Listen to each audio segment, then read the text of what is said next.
The world is in dire need of great games.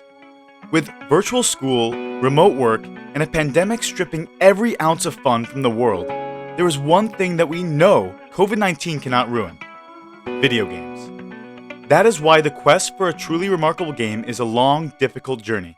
Because finding games that are not only incredible, but are worth your precious time are, well, like buried treasure. So, is Rogue Company one of them? Let's find out.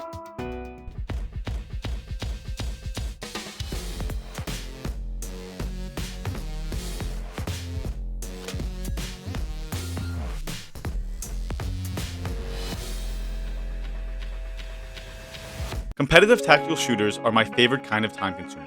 Like Valorant, Rogue Company intrigued me with its quick pace, competitive atmosphere, and new mechanics that games like CSGO are lacking. I'm always comparing the next FPS to games like Halo or COD, but I'm searching for ones that add a competitive edge that keep me wanting more. Rogue Company is exactly what I've been looking for. Except, it isn't.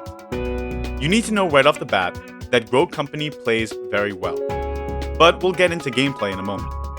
My biggest problem with this game is that it markets itself as a highly competitive game, something that can upset the new king, Valorant. Rogue Company is an open beta, and I understand that certain mechanics will come when they come, but I can't see myself playing this game very long for the simple fact that a ranked game mode has yet to be added. This leaves me wondering why I'm playing in the first place. I don't want to say that Rogue Company isn't fun. It is. I also don't want to say that the gameplay isn't spectacular and gets you engaged very quickly. It does. But the bottom line is, I know why I'd want to play, but I don't know why I'd want to stay. The cosmetics aren't that intriguing, and the best ones are hidden behind a paywall.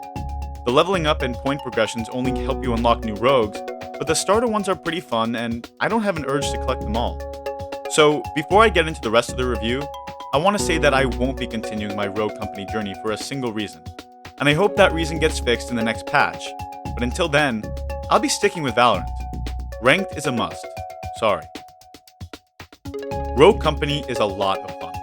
The quick movements and fast tactical action make this game very appealing. You run, you gun, and that running and gunning never gets old. Using your rogue and the unique gadgets they come with, your goal is to plant a bomb, secure an objective, or kill all of your opponents. It's simple, and I like simple. The thing is, there is a lot more to the gameplay than just running and gunning. There is incredible and subtle tactic that makes each round a nail-biting experience. Whether your team is dominating the round or is losing 4 players to 1, anything can happen. Until your screen displays a win or a loss, you need to keep fighting until your dying breath, or hope to God that your teammates do the same. This leaves me feeling really good, because I never feel as though there isn't a chance to win, which keeps me engaged for the entire match. My biggest problem with the demolition style game mode, the same game mode that works so well in a CSGO or Valorant setting, is that the objective doesn't matter in Rogue Company. Since the gameplay is so fast, the objective is usually just to kill off the entire team, without paying much attention to planting the bomb. Out of all the games I played, 90% were won or lost because the players were wiped out, not because a great strategy allowed the enemy team to detonate the bomb. This leaves me wondering why the objective is there in the first place. And that's not a great mindset to go in round after round. I often forgot that I was even supposed to plant a bomb, and would run around trying to catch my opponents off guard. In a game like Valorant, where each moment matters, it is imperative to plant that bomb and defend it. But Rogue Company's gameplay actually prevents this from being necessary. You'll kill off the enemy team before time is even close to running out. Similar to games like Valorant or Overwatch, Rogue Company adds a large roster of playable characters to choose from. Each rogue is equipped with different loadout possibilities and abilities that change the tide of the game. I loved clearing out a site with Dima's Merv launcher or revealing my enemies with Dallas's target finder. This style of gameplay makes every match different because I can constantly change up my tactics whenever I want. Sometimes I felt more aggressive, and other times I just wanted to sneak around and flank my opponents. It's always great to feel the gameplay is flexible with you. Another great aspect of the game, which Valorant does not add, is the ability to switch your rogue during halftime. If you like playing one rogue for attack, but don't think they're very useful for defense, you have the opportunity to change. It's a great addition to the champion-style gameplay of so many current shooters. My biggest issue with the rogues in Rogue Company is that their personalities don't shine the same way Valorant's characters do. I didn't quite feel connected to the rogue I was playing. and I wish I did.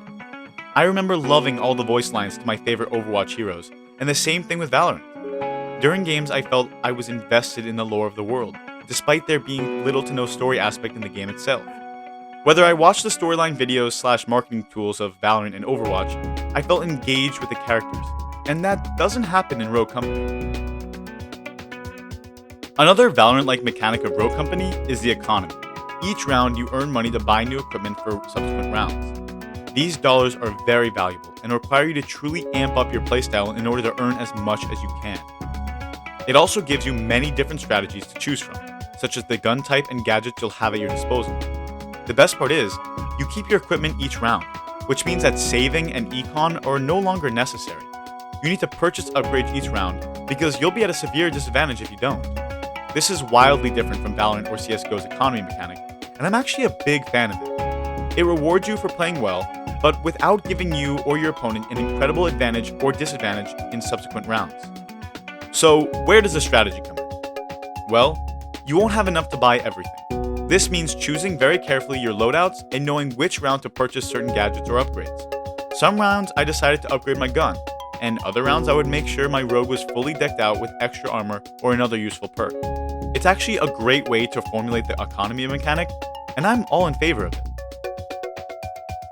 Rogue Company is, without a doubt, a strong contender in the crowded competitive gaming space. It has done decently well despite Valorant's incredible reception and older titles who don't want to go down without a fight. It has a large player base, as seen with the non-existent queue times and Twitch following, thanks to streamers like Dr. Disrespect. Mr. Beast also did a Rogue Company video giving away a Tesla every time they won a match. And I'm sure that isn't hurting Rogue Company's chances at success. However, the game may not last very long in the limelight without a ranked mode, and a deeper competitive atmosphere that games like Valorant, League of Legends, and CSGO have.